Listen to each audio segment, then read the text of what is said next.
नमस्कार, आप देख रहे हैं हम लोग। मैं हूं नगमा। हम होंगे कामयाब, हम होंगे कामयाब गाकर अशोक गहलोत कैंप अपनी एकजुटता दिखा रहे हैं। किशोर कुमार के आज चल के तुझे हम लेके चले, एक ऐसे गगन के तले से लेकर हम होंगे कामयाब, ऐसे तमाम गाने बेहिचक गाते हुए ये विधायक शायद विरोधी कैंप को कोई संदेश देने की कोशिश कर रहे हैं। संदेश क्या है? संदेश की क्या ये है कि हम आश्वस्त हैं, सरकार सुरक्षित है, हमें कोई खतरा नहीं, वगैरह वगैरह। आमिर खान की फिल्म लगान भी देखी गई और मुगले आजम भी विधायकों ने देखी। यहाँ पे योग भी चल रहा है, खान पान भी, कुकिंग क्लासेस भी हो रहे हैं। तो कोरोना के दौर में एक लग्जरी होटल में यूं विधायकों को आराम करने का मौका मिला है और ये है गहलोत कैंप। अब भी राजस्थान में गहलोत बनाम पायलट के बिसात बिछी हुई है। शह और मात के खेल में अगली चाल पर नजर है सभी की। गहलोत इस बीच राज्यपाल कलराज मिश्र से मिलकर आए हैं और जब वो मिलने गए उसके कुछ ही घंटे पहले दो विधायक ट्राइबल पार्टी के, गहलोत के यानी कि कांग्रेस के समर्थन में वापस आ गए हैं।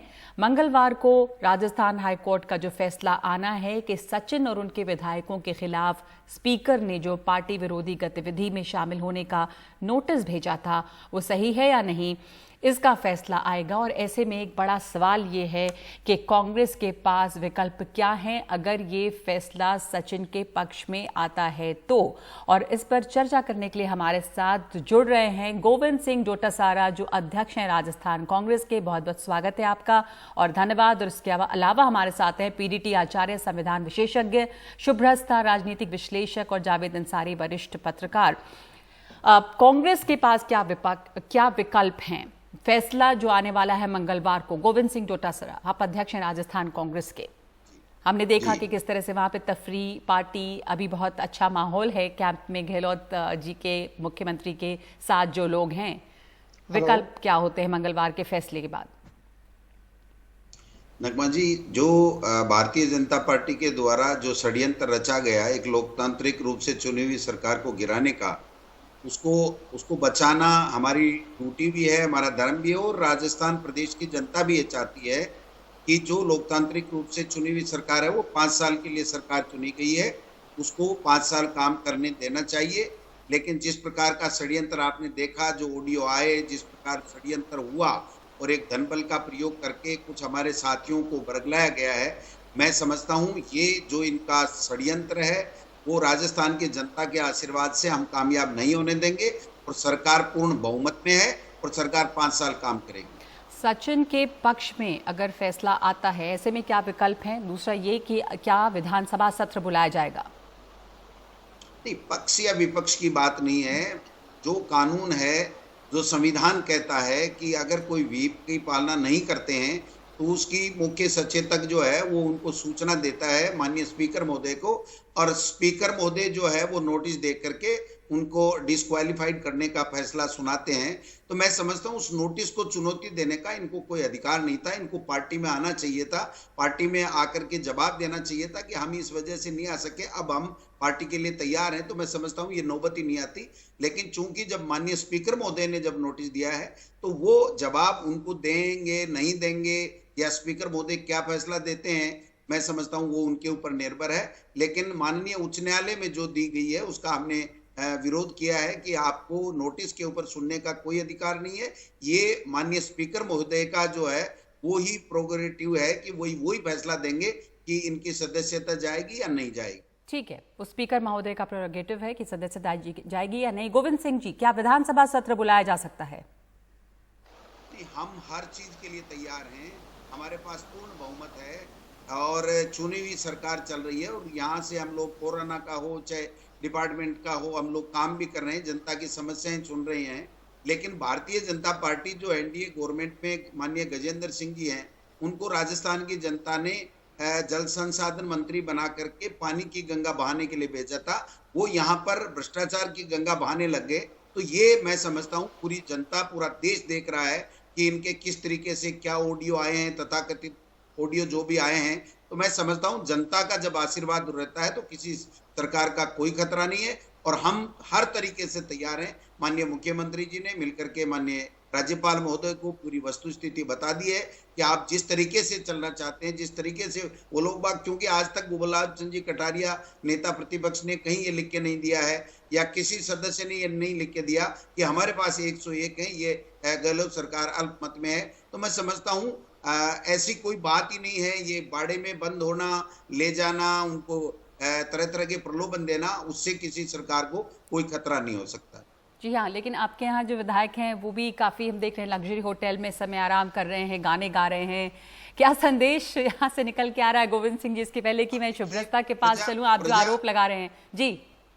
प्रजातांत्रिक रूप से चुनी हुई सरकार को बचाने के लिए हमें ये कदम उठाना पड़ा, वरना हम शौकीन नहीं है इस लग्जरी के लिए। आप तो हमारे मुख्यमंत्री अशोक गहलोत जी को जानते हैं, वो गांधीवादी विचारधारा के हैं और गांधी जी की जो 150वीं जयंती है वो 2 साल के लिए थी, अब 1 साल के लिए और बढ़ा दी। तो गांधी जी जिस रास्ते पे चलते थे, जो अहिंसा का रास्ता था, जो सत्य का रास्ता था, उसके ऊपर हमारी सरकार चल रही है। लेकिन प्रजातंत्र को बचाने के लिए मजबूरी में हम यहाँ रह रहे हैं, नहीं कोई तफरीह या सैर करने ये के लिए लग्जरी। शुभ्रता, पहले तो आरोप लगा कि बीजेपी किस तरह से सरकार को तोड़ने की कोशिश में लगी थी, उसको कामयाब नहीं होने दिया जाएगा। तमाम विकल्प खुले हुए हैं कांग्रेस के पास और कांग्रेस जो खेमा है अशोक गहलोत का वो पूरी तरह से तैयार है। और ये जो आप देख रही थी अभी कि गाने गाए जा रहे हैं और वहाँ पे विधायक फिल्में देख रहे हैं, ये सब मजबूरी है कि ऐसा करना पड़ रहा है एंटरटेन करने के लिए विधायकों को। आप बताइए 24 घंटे में से घंटे 2 घंटे जी घंटे 2 घंटे अगर वो पिक्चर देख भी लें तो कौन सा गुनाह सही हो बात रहा है, है? मैंने नहीं कहा तो, कि कुछ बुरी बात है, पर आप कह रहे हैं कि मजबूरी में हम सब गांधीवादी हैं, लेकिन ये लग्जरी का सहारा लेना पड़ रहा है। शुभ्रता, आप बीजेपी पे लगातार ये आरोप है कि तोड़फोड़ की कोशिश लगातार बीजेपी जिसमें लगी हुई है वो कामयाब नहीं होगी। जनता का आशीर्वाद है, बीजेपी की तरफ से कुछ भी सामने खुलकर नहीं आया अभी। नगमा जी, बीजेपी क्या इस बारे में मैं नहीं कह सकती, भारतीय जनता पार्टी की स्पोक्स पर्सन, मैं पार्टी से वैसे जुड़ी हुई हूँ जिस मैं बीजेपी की तरफ से कुछ कह सकूं। लेकिन मैं ये बात जरूर कहना चाहूंगी कि कोई पार्टी अंदर से एक्सप्लोड और इम्प्लोड हो रही है और उसका ठीकरा अगर विपक्ष पे तो फोड़ा जा रहा है, यानी बीजेपी पे फोड़ा जा रहा है, तो ये कांग्रेस पार्टी की इमेच्योरिटी का ही परिचायक है। आपस में इन लोगों की क्या बात हो रही है, किस तरीके से कांग्रेस ने ही कांग्रेस के ऊपर एलिगेशन लगाते हुए ये कोर्ट तक चले गए हैं, ये अपने आप में बहुत हास्यास्पद स्थिति है कि इसके बाद भी ये लोग विपक्ष को दोष दे रहे हैं। मुझे नहीं लगता कि इसमें बीजेपी का कोई एंगल बहुत ज्यादा एक्सप्लोर करने की जरूरत है। इसमें एक्सप्लोर करने की बात ये है कि सचिन पायलट जैसे उम्दा नेता, जिनके बारे में विपक्ष के लोग भी ये बात मानने को तैयार हैं कि किस तरीके से उन्होंने ग्राउंड पे इतना काम किया है, जब वो यूपीए सरकार में मंत्री थे, केंद्रीय मंत्री थे, कॉर्पोरेट अफेयर्स के मिनिस्टर रहे, कुछ दिनों तक कम्युनिकेशंस भी संभाला, जिस तरीके से काम उन्होंने किया, उस काम की सराहना सभी अक्रॉस द पॉलिटिकल आयल करते हैं। ऐसे व्यक्ति को भी अगर कांग्रेस अपने खेमे में नहीं रख पा रही है, ऐसा व्यक्ति भी अगर विद्रोह पे उतर आया है, तो ये कांग्रेस पार्टी की इंटरनल पॉलिटिक्स का मामला है। अगर ये बात भी कांग्रेस के समर्थक, कांग्रेस के प्रवक्ता या कांग्रेस की तरफ से जो भी रिप्रेजेंट कर रहे हैं मीडिया में और पब्लिक को जो लोग अपील कर रहे हैं, अगर वो इतनी छोटी सी बात को नहीं समझ पा रहे हैं नगमा जी, तो इसमें कोई क्या कह सकता है। और अभिषेक मनु सिंघवी ने इस बीच एक ट्वीट किया है जो बहुत दिलचस्प है। जावेद अंसारी, मैं इसके पहले कि पीडीटी आचार्य के पास जाऊं समझने के लिए कि क्या संवैधानिक ऑप्शंस यहां पर हैं, मैं आपसे आपकी प्रतिक्रिया चाहूंगी इसके ऊपर। अभिषेक मनु सिंघवी ने कुछ ही देर पहले ये ट्वीट किया जब उन्होंने कहा कि दूसरा फैसला नहीं होता, जब कोई विद्रोह पर उतर आए तो मशवरा नहीं होता। माने कि जंग जारी है, जंग चल रही है और किसी तरह के मशवरे की गुंजाइश नहीं, जबकि रणदीप सुरजेवाला फिर यही बात दोहराते हैं कि घर में आकर बात करें और बीजेपी की मेहमान नवाजी छोड़ें। नगमा, देखिए, अब ये बिल्कुल जाहिर है कि सचिन पायलट और कांग्रेस के बीच में दूरियां दिन प्रतिदिन बढ़ती जा रही हैं, घटती नहीं जा रही हैं। पॉलिटिक्स में वैसे किस वक्त क्या हो जाएगा ये नहीं कहा जा सकता, लेकिन अगर सचिन पायलट कांग्रेस में फिर से वापस आ जाते हैं तो ये ऑलमोस्ट एक चमत्कार होगा। जहां तक वो कांग्रेस के प्रवक्ता कह रहे थे कि फेयरमाउंट होटल में वो लोग हैं, बड़ी दिक्कत के दिनों में वहां हैं, भगवान ऐसे दिक्कत के दिन हर हिंदुस्तानी को दिखाए, ये मैं यही कहूंगा। हाँ, और जो लोग मानेसर के कैंप में हैं वो भी लेबर कैंप में नहीं है, वो इससे कहीं कम लग्जरी में नहीं है। तो आज के दिन तो सबसे अच्छी स्थिति में राजस्थान के विधायक हैं, चाहे अशोक गहलोत के खेमे को हो, चाहे सचिन पायलट के खेमे में हो, उनकी पांचों उंगली घर में घी में सर कढ़ाई में है, उनको कोई दिक्कत का सामना नहीं करना पड़ा है। अब क्या होगा, मुझे ये लगता है कि कांग्रेस पार्टी या अशोक गहलोत का जो खेमा है वो ये चाहेगा कि शक्ति परीक्षण विधानसभा के पटल पे हो और जल्द से जल्द हो, ताकि वो अपनी बहुमत सिद्ध कर सकें। फिलहाल बहुमत जो है गहलोत के फेवर में है। 5 दिन बाद क्या होगा ये किसी को पता नहीं, लेकिन फिलहाल उनके फेवर में है। और जब तक परिस्थिति उनके फेवर में है, वो चाहते हैं कि शक्ति परीक्षण हो जाए, ताकि 6 महीने के लिए एटलीस्ट तो सरकार सुरक्षित रहे। जी, यही बात गोविंद सिंह जी से मैं पूछ रही थी बार बार कि शक्ति परीक्षण जो है उसकी तैयारी, आपने कहा कि तमाम तैयारी, आप तमाम ऑप्शंस के लिए तैयार हैं जो भी हर हालत में, तो माना जाए कि शक्ति परीक्षण जल्द ही होगा। गोविंद सिंह जी, देखिए नगमा जी, बात यह है कि हमारी तो बहुमत वाली सरकार है।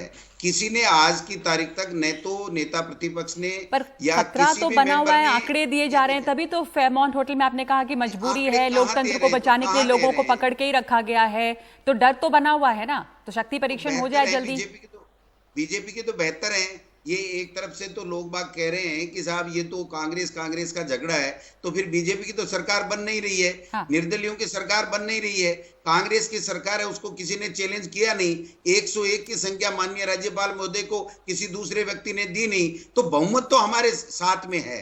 अब बात यह है कि जिस तरीके से षड्यंत्र रचा राजा है, धनबल का प्रयोग करने का जो कुचेष्टा की जा रही है, उससे बचाने के लिए हम लोग बाग यहाँ बैठे हैं।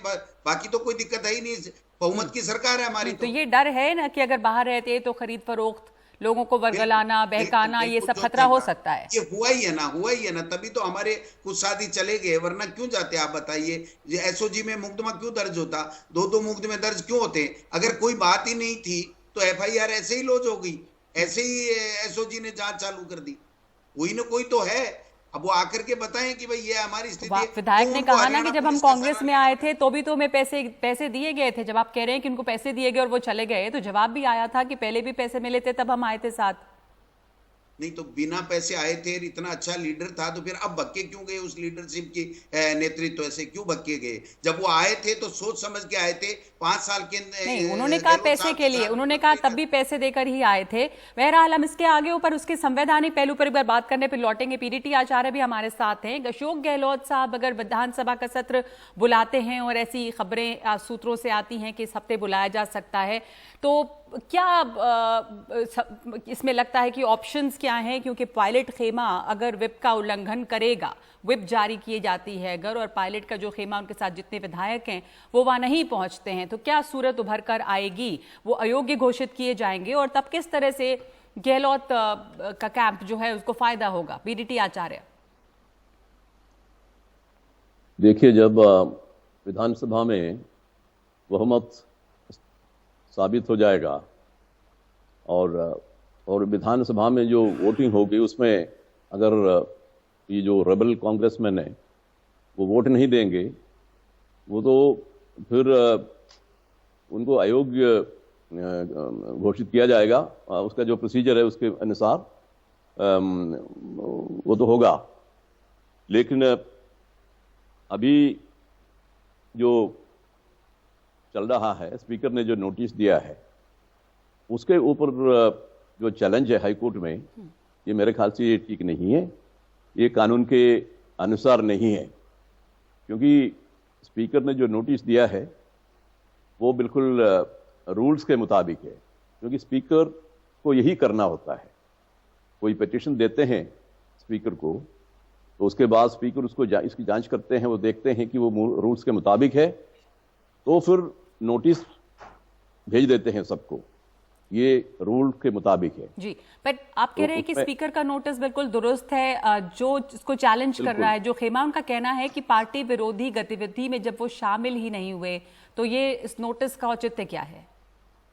देखिए, नोटिस तो दिया जाता है ताकि वो रिप्लाई दें। नोटिस में जो चीजें हैं उनके रिप्लाई वो दें, और रिप्लाई मिलने के बाद स्पीकर उसका अध्ययन करेंगे और इनको पर्सनली हियरिंग देंगे। उसके बाद ही तो स्पीकर फैसला करेंगे। लेकिन जो नोटिस दिया जाता है वो स्पीकर का फैसला नहीं है। नोटिस स्पीकर देते हैं, वो रूल्स के मुताबिक देते हैं, और उसके बाद जब रिप्लाई मिलने के बाद स्पीकर उसको देखते हैं और फिर हियरिंग करते हैं। वो बकायदा उसका प्रोसीजर लेट डाउन है। उसके बाद ही स्पीकर फैसला देते हैं और उस फैसले का तो रिव्यू हो सकता है, हाई कोर्ट भी और सुप्रीम कोर्ट भी कर सकता है रिव्यू, लेकिन डिसीजन तो स्पीकर का ही है जी। तो स्पीकर को पहले डिसीजन देना है और उसके बाद ही हाई कोर्ट इसके रिव्यू कर सकते हैं। हाई कोर्ट इसलिए नोटिस के स्टेज पर जो अभी जो इन्होंने जो पिटिशन जो फाइल किया है वो मेरे ख्याल से वो ठीक नहीं है और मेरे ख्याल से वो प्रीमेच्योर है। तो एक बात और कि विश्वास मत हासिल होने की बात है कि विधानसभा का सत्र अगर बुलाया जाए और अगर सचिन पायलट का कैंप, उनके साथ जो लोग हैं वो इसमें शामिल नहीं होते हैं तो वो डिस्क्वालीफाई हो जाएंगे और ऐसे में जो मेजॉरिटी मार्क है वो और नीचे आ जाएगा। लेकिन विश्वास मत अगर हासिल हो गया तो फिर 6 महीने तक कोई अविश्वास प्रस्ताव नहीं आ सकता है सरकार के खिलाफ। हाँ, ये तो है।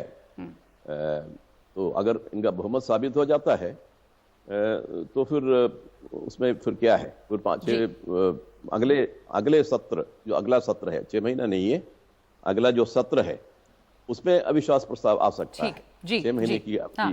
तो ये है स्थिति इस समय कि क्या हो सकता है आने वाले ये जो हफ्ता शुरू होने वाला है सोमवार से, उसमें राजस्थान की राजनीति में क्या क्या संभावनाएं हैं। कोर्ट का फैसला आएगा, उसके बाद आगे क्या होगा, विश्वास प्रस्ताव के लिए विधानसभा सत्र बुलाई जाएगी, ये तमाम बातें हैं। इस चर्चा पे हम बने रहेंगे, एक ब्रेक ले रहे हैं और लौटेंगे इस चर्चा पे भी।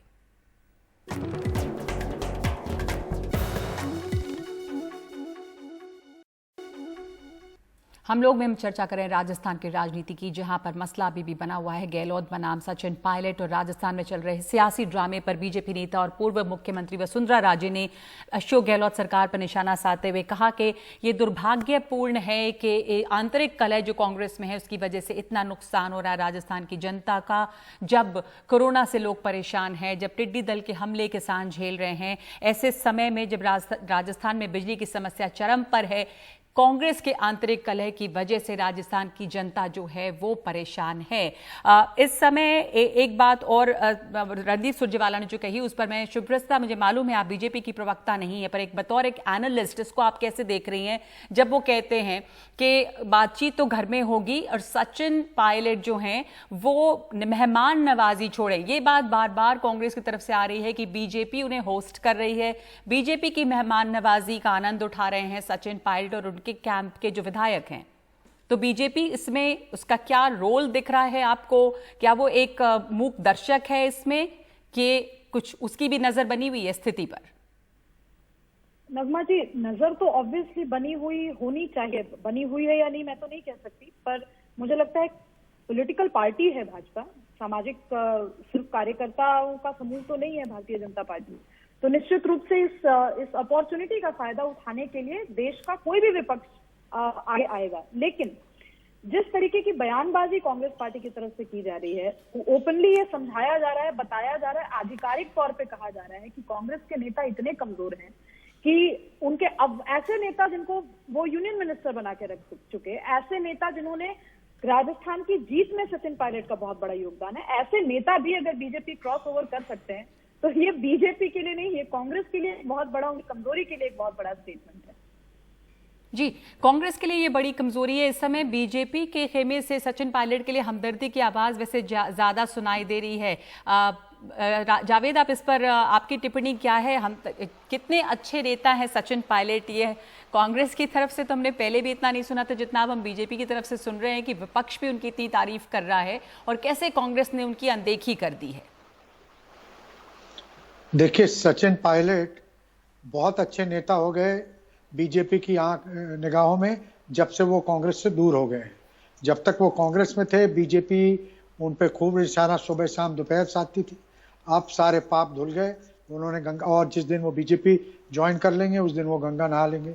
ये सिर्फ बीजेपी ही नहीं, अगर कोई बीजेपी का शख्स कांग्रेस ज्वाइन कर लेता है तो वो सेकुलर हो जाता है, वो उसके बाकी और जो उसने किया हो नहीं किया हो वो सब माफ हो जाता है। तो पॉलिटिकल पार्टीज क्या ये नया मापदंड है?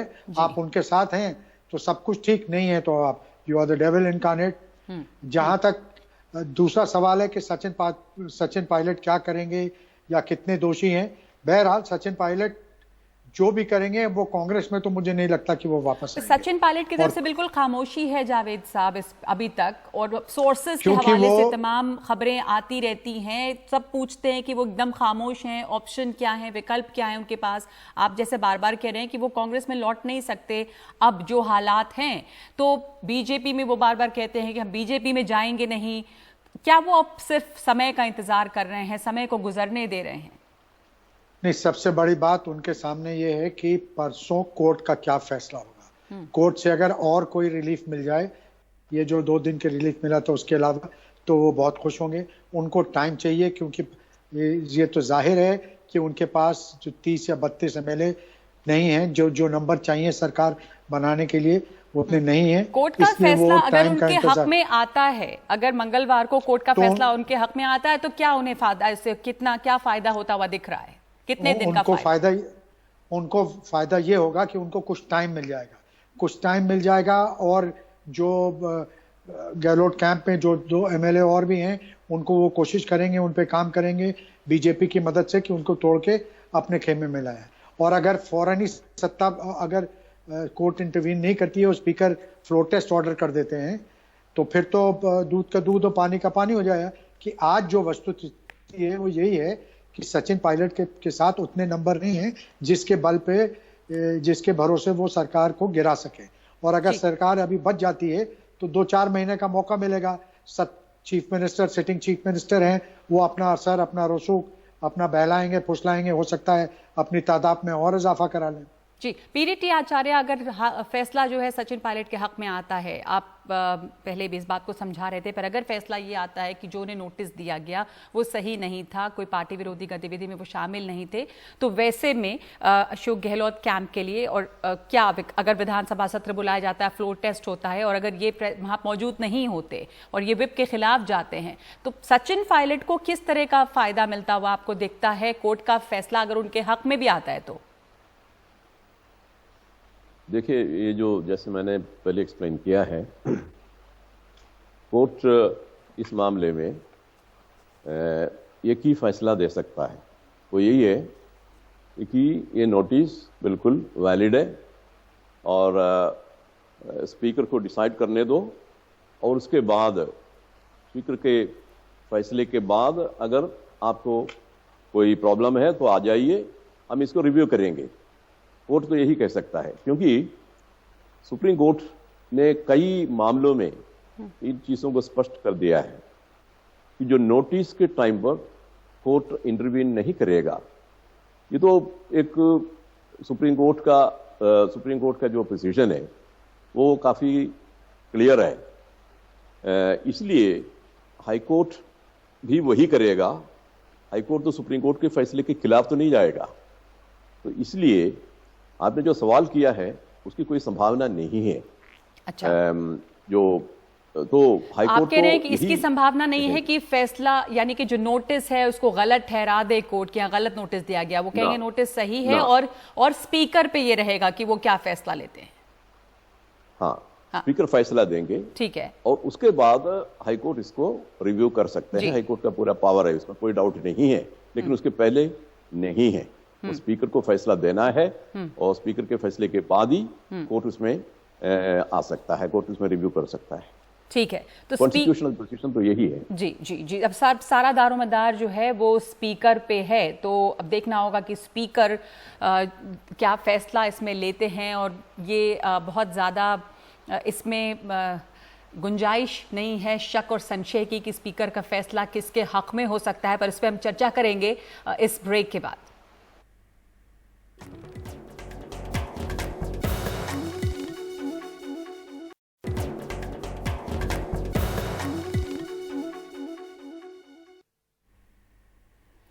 तो चर्चा करें हम राजस्थान की राजनीति की। हमारे साथ गोविंद सिंह डोटासरा मौजूद हैं, इसमें अध्यक्ष हैं राजस्थान कांग्रेस के। एक बात जो गहलोत जी ने कही गोविंद सिंह जी के 18 महीनों से हमारे बीच बातचीत नहीं थी, मेरे और पायलट के बीच में शुरुआत में हुआ था कि सब ठीक है और यहाँ से भी नेताओं के बयान आए कि मतभेद हो सकते हैं, कोई मनभेद नहीं है। पर ये किस तरह की, तब सवाल ये उठता है कि किस तरह से सरकार चल रही थी जहाँ पर उप मुख्यमंत्री और मुख्यमंत्री के बीच महीनों से बातचीत नहीं है, मुख्यमंत्री इस बात को बता रहे हैं और यहाँ पे कांग्रेस आलाकमान ने इसमें किसी तरह के हस्तक्षेप की कोई कोशिश नहीं की। तो फिर आप कैसे कह सकते हैं कि बीजेपी की साजिश जो है उसका पर्दाफाश हो गया? गहलोत जी ने कब कहा, क्या कहा, मैं प्रमाणित नहीं कर सकता क्योंकि मैंने ये बात नहीं सुनी है।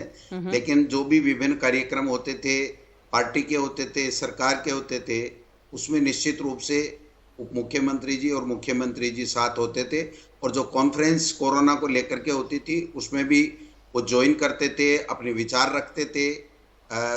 निश्चित रूप से ऐसी कोई बात नहीं है, लेकिन जो षड्यंत्र किया गया वो बीजेपी के द्वारा षड्यंत्र किया गया। आप देखिए हरियाणा में वो लोग क्यों बैठे हैं, आप राजस्थान में क्यों नहीं बैठे हैं वो लोग बाग, आज कर्नाटक में ले जाने की बातें क्यों चल रही हैं, हरियाणा की पुलिस ने हमारी पुलिस को, एसओजी को रोका क्यों, ये चीजें देखने की जरूरत है। उनमें मतभेद थे, मनभेद थे, नहीं थे, ये हम पे छोड़िए, लेकिन ये लोग क्यों उतर गए इस काम के लिए। और आपने देखा होगा तो जैसा अभी शुभ्रस्ता कह रही थी कि कोई एनजीओ तो है नहीं, कोई सामाजिक संस्थान, एक विपक्ष है, एक पॉलिटिकल पार्टी है, सब जो है स्थिति का फायदा उठाने की कोशिश करते हैं और इसमें कोई गलत नहीं है। जब घर में आपके टूट फूट रहेगी तो वो फायदा उठा के वो क्यों मूक दर्शक बने रहे? कर्नाटक में, गोवा में, मध्य प्रदेश में ये स्थिति का फायदा है क्या? लोकतंत्र में चुनी हुई सरकार को धनबल के आधार के ऊपर प्रलोभन दे करके, साम दाम दंड भेद की नीति अपना करके उसको गिरा दो और अल्पमत वाली सरकार का बना दो।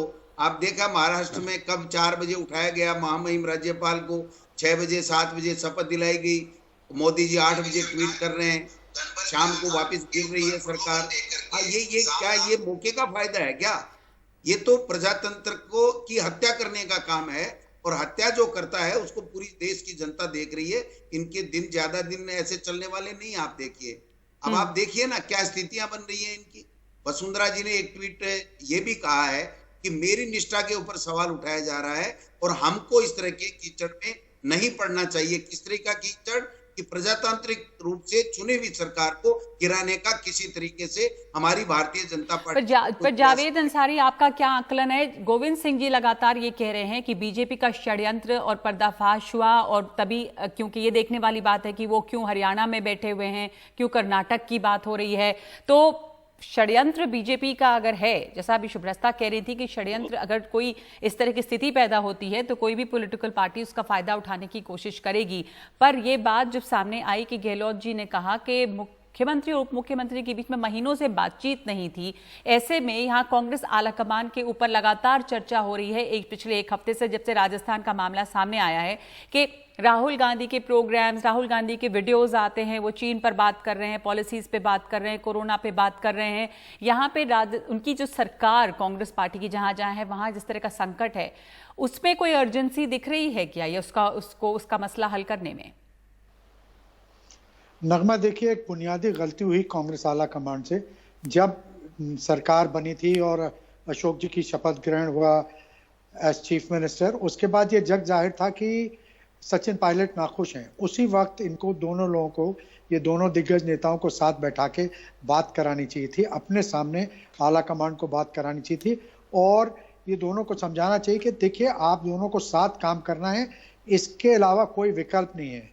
अशोक जी एक बार एक ही मुख्यमंत्री हो सकता है, अशोक जी मुख्यमंत्री हैं, सचिन पायलट आप इनका सहयोग कीजिए और अशोक जी, ये आपकी जिम्मेदारी है कि आप सचिन पायलट की इज्जत और इनकी आबरू रखें और इनको भी अपना जगह मिले, इनको एल्बो रूम मिले। तो जहां तक बात यह है कि बात नहीं की, प्रियंका गांधी ने तो 4 दिन पहले बात की थी, पहल की बात की, तो सचिन पायलट ने यह कहा कि नहीं, पहले ये डिक्लेयर हो जाना चाहिए कि मुझे 1.5 साल 1 साल बाद मुख्यमंत्री बनाया जाएगा। ये पब्लिक कमिटमेंट होना चाहिए, पब्लिकली डिक्लेयर कीजिए, तभी हम बात करेंगे। तो अब ऐसे अल्टीमेटम देके इस तरीके से तो राजनीति चलती नहीं है। सचिन पायलट, इसमें कोई शक नहीं है कि प्रदेश अध्यक्ष थे और उनके नेतृत्व में वहां सरकार बनी, लेकिन अगर कोई ये मानता है कि सिर्फ और सिर्फ सचिन पायलट की मेहनत से वहां सरकार बन गई, तो ये भी सच से परे है। ठीक है, सिर्फ सचिन पायलट को श्रेय जाता है, लेकिन उनके साथ जिन लोगों ने काम किया उनको भी श्रेय जाता है। ठीक है, सचिन पायलट को श्रेय जाता है मेहनत करने का ग्राउंड लेवल पे, और लोग उसको मान रहे हैं, लेकिन और भी लोगों ने काम किया है जैसा जावेद अंसारी कह रहे हैं। शुभ्रस्ता, ये आखिरी हमारे पास इतना ही समय है, पर आखिरी मैं आपसे समझना चाहती हूँ कि यहाँ पर अभी लगातार कांग्रेस की तरफ से एक ही बात आती है कि षड्यंत्र है, और बीजेपी का पर्दाफाश होता है, क्योंकि ये सचिन पायलट और उनके कैंप के जो एमएलएज हैं वो क्यों हरियाणा में बैठे हैं, क्यों हरियाणा पुलिस एसओजी को वहाँ नहीं जाने देती। ये तमाम सवाल, उनके कहने का मतलब कुल मिलाकर ये है कि स्थिति जो भी थी वो आपस में निपट लेते, पर यहाँ पर शह दे रही है बीजेपी, और इस वजह से ये तमाम संकट खड़ा हुआ है जिसकी भुक्तभोगी राजस्थान की जनता है इस समय। बिल्कुल नगमा जी, जो सबसे ज्यादा लोकतंत्र का रोना रो रहे हैं, जनता ने उन्हीं के हाथ में तो बागडोर दी, तो आज अपने एमएलए पर उनको भरोसा होना चाहिए ना। सरकार बेलौस तरीके से सरकार चलानी चाहिए, उनको बेखटके तरीके से सरकार चलानी चाहिए। इतने कमजोर मुझे तो नहीं लगता कांग्रेस के नेता होने चाहिए कि कुछ करोड़ रुपए में बिक जाएं बीजेपी के हाथों। इस तरीके की बातें हास्यास्पद है नगमा जी। एक अंतिम बात मैं जावेद जी को कहना चाहती हूँ, वो शायद तंज मेरे ही ऊपर था कि अचानक से सचिन पायलट लोगों को अच्छे लगने लगे। ऐसा नहीं है जावेद जी, आप अगर सोशल मीडिया उठाइए देखिए तो यंगस्टर्स सचिन पायलट ही क्यों, ज्योतिरादित्य सिंधिया और जो लोग नहीं आए हैं पार्टी में उनकी भी चर्चा कर देती हूँ, मिलिंद देवरा, ये सभी विजनरी लीडर्स हैं। इनके लिए हमेशा स्वर सपोर्ट के मुखर रहे हैं, और इस चीज को राजनीति से जोड़ देना भारत के युवाओं का कमतर आकलन करना है। परिवार से दिक्कत है जावेद जी, एकदम मैं खुले मंच से ये कह रही हूँ, गांधी परिवार जिसने सरनेम भी उधार का भाड़े का उठाया हुआ है, उस परिवार से दिक्कत है। कांग्रेस पार्टी के नेताओं से बहुत ज्यादा दिक्कत है, ऐसा नहीं है। बहुत सारे अच्छे लीडर्स हैं, उनकी वजह से यूपीए की सरकार में भी बहुत अच्छा काम हुआ, लेकिन राहुल गांधी, सोनिया गांधी, प्रियंका गांधी और उनका परिवार, रॉबर्ट वाड्रा एंड फैमिली, इसको जनता पूरी तरह से नकार चुकी है। ठीक है, और बस इतना ही समय है हमारे पास। गोविंद सिंह जी कुछ कहना चाह रहे हैं बहुत संक्षेप में। शुभ्रस्ता, इतना ही समय, गांधी परिवार पे बात आती है। गोविंद सिंह जी, एक टिप्पणी की है बहन जी ने, मैं उनको कहना चाहता हूं, जिसने देश की एकता और अखंडता के लिए इंदिरा जी शहीद हो गए और राजीव जी शहीद हो गए, उनके लिए पर इतिहास की बात मौजूदा स्थिति कांग्रेस की क्या है, बात ये हो रही है, इस पर सवाल उठा रही है शुभ्रस्ता भी। बहरहाल इस समय हमारे पास इतना ही समय है। धन्यवाद अब आप तमाम लोगों का इस चर्चा में भाग लेने के लिए।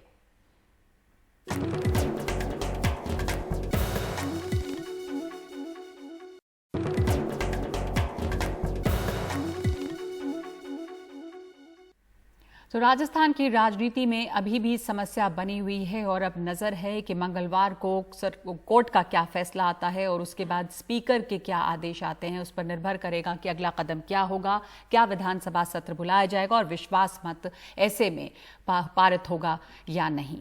तो इस वक्त हम एक ब्रेक ले रहे हैं और लौटेंगे 9 बजे की खबरों के साथ।